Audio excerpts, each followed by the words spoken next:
ആറ്റുകാലിലേക്ക് ഒരിക്കൽ കൂടി പോകും. നാളെയാണ് ആറ്റുകാൽ പൊങ്കാല. ആറ്റുകാൽ ക്ഷേത്ര നടയിൽ നിന്ന് മേഘന മുരളി കൂടി അവിടുത്തെ ലേറ്റസ്റ്റ് വിവരങ്ങളുമായി നമുക്കൊപ്പം ചേരുകയാണ്. മേഘന, ഇപ്പോൾ എങ്ങനെയാണ് ആറ്റുകാൽ പരിസരം? ജനനിബിഡമായി കഴിഞ്ഞോ?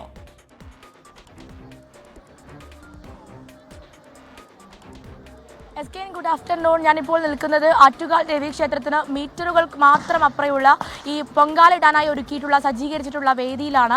അവിടെ നമ്മൾ ഈ ദൃശ്യങ്ങളിൽ കാണുന്നത് പോലെ തന്നെ നേരത്തെ തന്നെ ഇന്ന് രാവിലെയോടുകൂടി തന്നെ ഈ ഒരു മേഖല അല്ലെങ്കിൽ ഈ ക്ഷേത്ര പരിസരം എന്ന് പറയുന്നത് ജനനിബിഡം തന്നെയാണ്. അതായത് നമ്മൾ പ്രതീക്ഷിച്ചതിനേക്കാളും ഒട്ടനവധി ജനങ്ങൾ ഇവിടേക്ക് എത്തുന്നു. അത് ഈ ദൃശ്യങ്ങളിൽ കാണുന്നത് പോലെ തന്നെ മീറ്ററുകൾ മാറി മാത്രം ഈ പൊങ്കാല അടുപ്പുകൾക്കുള്ള ചുടുകട്ടകളും അതിനുള്ള സാമഗ്രികളും ഒക്കെ ഒരുക്കിക്കൊണ്ട് ഇവിടെ അവർ തയ്യാറെടുപ്പാണ്. അതായത് ഇന്ന് രാത്രി ഈ തിരുവനന്തപുരം ജനതയ്ക്ക് അല്ലെങ്കിൽ ഇവിടെ ആറ്റുകാൽ പൊങ്കാല ഇടാനായി എത്തിയവർക്ക് ഇന്ന് ഉറക്കമില്ലാത്ത രാത്രിയാണ്.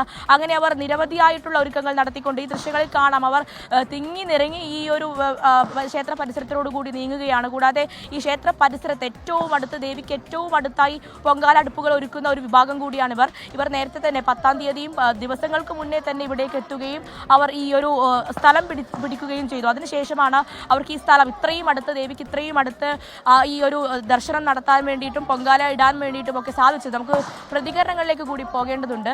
ചേച്ചി എവിടെ നിന്ന് വന്നതാ? കണ്ണൂരിൽ ഇത്രയും ദൂരത്ത് വന്നു ഈ പൊങ്കാല ഇടാനായിട്ട് വന്നതാ? പൊങ്കാല ഇടാനായിട്ട് വന്നത് ഇന്നലെ രാവിലെ ഉച്ചയാകുമ്പോഴേക്ക് എത്തി. എല്ലാ കൊല്ലവും വരുന്നുണ്ട്. കണ്ണൂരിൽ നിന്ന് ഇത്രയും ദിവസം മുന്നേ എത്തിയിട്ട് അടുപ്പ് പിടിക്കണം. കണ്ണൂരിൽ നിന്ന് നേരത്തെ 3 ദിവസം മുന്നേ വന്ന് ഈ അടുപ്പ് പിടിക്കണം. അതെങ്ങനെ തന്നെയാണ് എസ്കിൻ? അതായത് ഈ നിരവധിയായിട്ടുള്ള ആൾക്കാർ കണ്ണൂരിൽ നിന്നും കാസർഗോഡ് നിന്നും അടക്കമുള്ള ആളുകൾ ദിവസങ്ങൾക്ക് മുന്നേ 5-6 ദിവസങ്ങൾക്ക് മുന്നേ ഇവിടെ എത്തിയിട്ടാണ് ഈ സ്ഥലം, അതായത് ഏറ്റവും അടുത്തുള്ള ദേവിക്ക് ഏറ്റവും അടുത്തുള്ള സ്ഥലം പിടിക്കുകയും ഈ പൊങ്കാല ഇടാനായി നാളത്തെ ഒരുക്കങ്ങൾ സജ്ജീകരിക്കുകയും ചെയ്തുകൊണ്ടിരിക്കുന്നത്. എന്തായാലും ഇവിടെ ക്ഷേത്ര പരിസരം എന്ന് പറയുന്നത് ജനനിബിഡമാണ്. നാളെ ഇതിനേക്കാളും ആളുകളെ പ്രതീക്ഷിക്കാമെന്നുള്ള കാര്യങ്ങൾ കൂടി പറയുന്നു. ശരി, മേഘന മുരളി വിവരങ്ങൾ നൽകുകയായിരുന്നു. ക്ഷേത്ര പരിസരത്ത് നിന്നാണ് മേഘന ചേർന്ന്. എന്തായാലും ജനനിബിഡമാണ് ഇപ്പോൾ തന്നെ ആറ്റുകാൽ ക്ഷേത്ര പരിസരം.